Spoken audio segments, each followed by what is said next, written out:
saya perwakilan dari kelompok 6 mata kuliah Ekonomi Moneter kelas 3D jurusan Manajemen Keuangan Syariah akan mempresentasikan hasil dari diskusi kelompok kami, yaitu kurva pendapatan dan tingkat bunga atau LM yang dibacakan oleh 1. Novi Anggraini NIM 12406193139, 2. Sepviana Serli Nanda Lorenza NIM 12406193139, Sebelum dilanjutkan ada baiknya kalian like. Apakah sudah di like? Jangan lupa di like. NIM Ingat, jangan lupa like. Saya hitung 1 sampai 5. 1, 2, 5. Enjoy our video.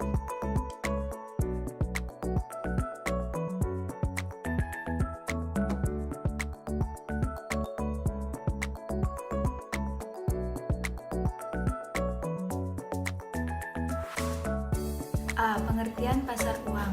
Pasar uang merupakan suatu mekanisme pasar yang memiliki jangka waktu pendek kurang dari 1 tahun.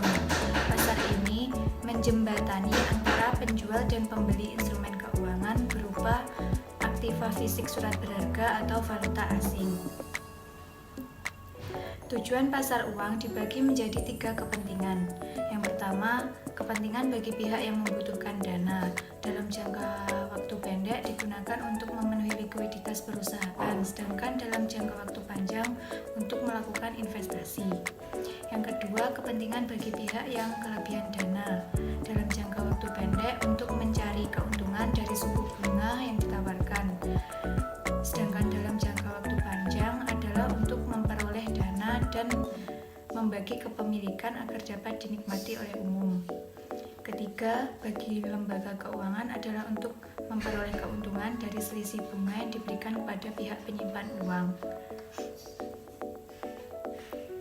Dalam konteks ekonomi moneter, keseimbangan di pasar uang terdiri dari 2 unsur, yaitu unsur permintaan dan unsur penawaran.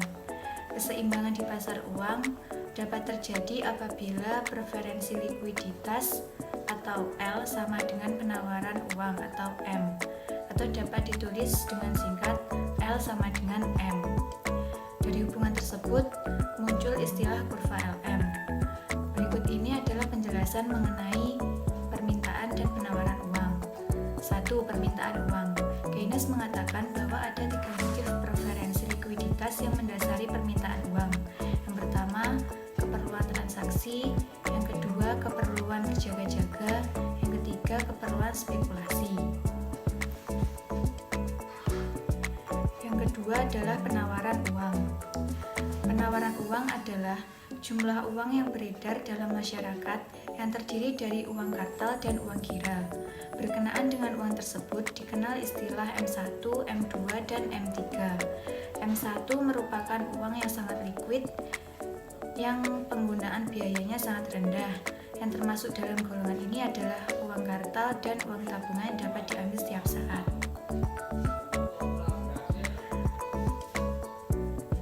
Sedangkan M2 meliputi M1 ditambah dengan derivatif uang yang kurang liquid, yaitu deposito. Dan M3 meliputi M2 ditambah dengan uang yang lebih kurang liquid dibanding M2. Dari uraian tersebut dapat ditulis M1 sama dengan uang kartal plus tabungan, M2 sama dengan M1 plus deposito dan lain-lain, M3 sama dengan M2 plus obligasi dan lain-lain.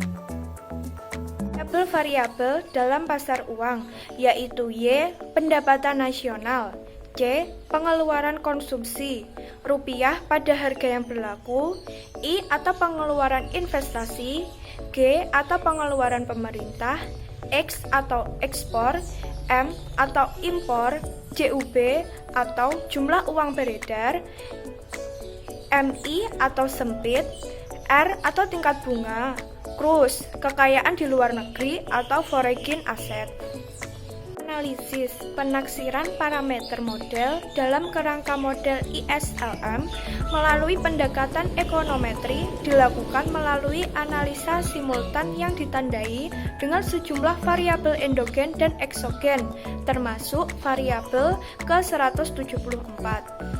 Tahap pembentukan model empiris sesuai dengan dasar teori disusun menjadi sejumlah persamaan struktural, di mana proses estimasinya melalui pembentukan reduced from.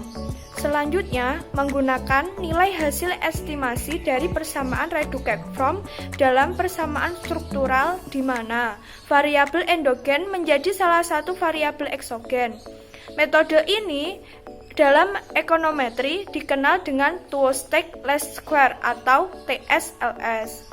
Sebelum proses penaksiran parameter dilakukan, maka perlu diawali dengan uji identifikasi model pada tiap-tiap persamaan dalam persamaan struktural.